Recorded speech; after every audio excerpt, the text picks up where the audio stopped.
Good morning! Shalom la! Samahan niyo kami ni Lola pumunta sa school niya. Ako nga pala si Lenny, caregiver dito sa Israel. Araw-araw ganito daily routine namin ni Lola.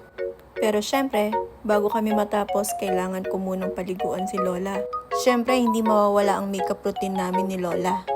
Gusto kasi ni Lola palagi siyang may makeup at palagi din maayos ang damit niya. Pumupunta kami araw-araw sa school ni Lola.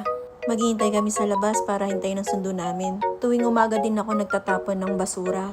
Puro kasi diapers ang laman nito, kaya kailangan itapon. Sinusundo kami ng puting van. Alam nyo ba yung sasakyan nila Lola? Sasakyan yun ng mga artista sa Pilipinas. Pero dito sa Israel, sasakyan lang ng matatanda. O diba? Siya lang mga lola at lolo nyo. Habang nagtatapon ako ng basura, si Lola nag-iintay dun sa labas. Mukha daw ng tawag dito sa Israel. Dito mo matatagpuan ng iba't ibang matatanda. Dito din namin hihintay ng sundo namin sa labas. Yan nga pala yung parking lot ni Lola sa building nila. Ganito kami mag-antay ng service ni Lola. Nag-aantay sa labas. Tinitingnan ang mga coaching dumadaan. Sa school ni Lola maraming caregiver, katulad ng Pilipino at ang mga India, Uzbekistan at iba pa. Dito na din kami kumakain. Inaabot kasi kami dito ng 2:00 ng tanghali.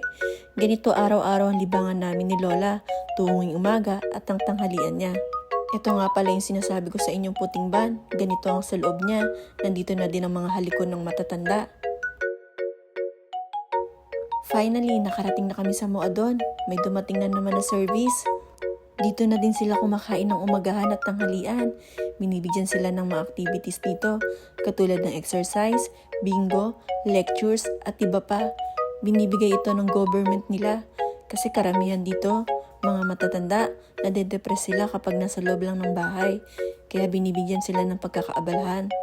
Nagtitimpla na ako ng kape dyan para habang kumakain si Lola, umiinom ako ng kape. Libre lang magtimpla dito ng kape para sa mga caregiver at mga tauhan dito sa Moadon.